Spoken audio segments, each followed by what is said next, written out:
You're trying your best. You've been doing some mindset work, some journaling, you've got your goals set in stone, but you still don't feel like you're making the progress you want to. Well, that's perfectly normal and natural given social media is putting so much pressure on people today to be achieving all of their dreams as quickly as possible at every second of the day. So in this video, we're going to talk about why this is and what to do when progress has stalled despite the fact that you're doing everything right. So the first point I want to talk about in this video is that trying does not always equal changing. There's a big difference between trying harder and doing something different.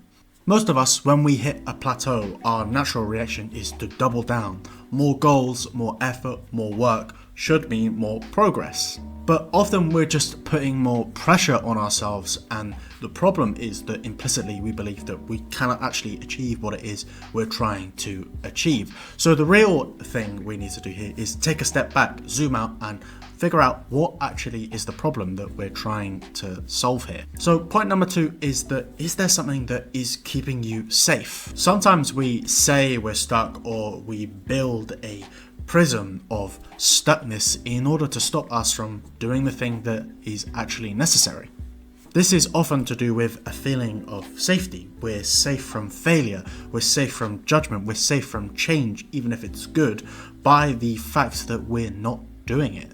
Ask yourself, what would it mean if I actually succeeded at the thing that I'm trying to succeed at? How would it change the way people see you, for example, or how would you have to raise your own standards to achieve it? Making a bank of these fears is one way to unlock them as a barrier. Once we have identified what it is we're actually scared of, in context, it often seems less significant and seems silly that it's stopping us from achieving our goals. Point number 3 is that we want to say that you're growing, even though it might not feel like it.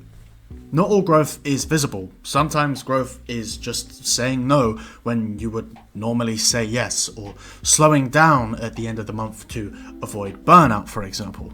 Sitting with these discomforts instead of avoiding them isn't the traditional kind of to-do list that makes us feel like we've achieved something, but it is steps in the right direction. It is those smaller movements forward that build up to those bigger leaps in our success and growth stories.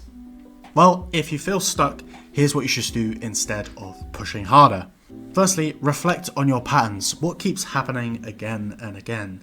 Are there routines that need changing or adapting slightly? And how are you going to do this? Well, one way of doing this might be talking to someone, whether it's a friend or a specialist. Hell, even your own fellow counselors might be a good choice. Then, once you've got some perspective on what it is you're trying to fix, it might be worth changing your environment, changing the people you're around. New spaces mean new ideas, for example. Start by doing something small but different. One small thing to succeed at for you to build off. Whether it's just a small routine, a new input can restart your momentum moving forward. At Connect, we support counsellors through the thick and thin of their qualifications. It's all about working together to make sure that you become the best counsellor that you can be. So if this hit home or resonated with you, then make sure you let me know in the comments. And if you feel like it, leave a like and subscribe for more content relating to counselling and mindset and growth.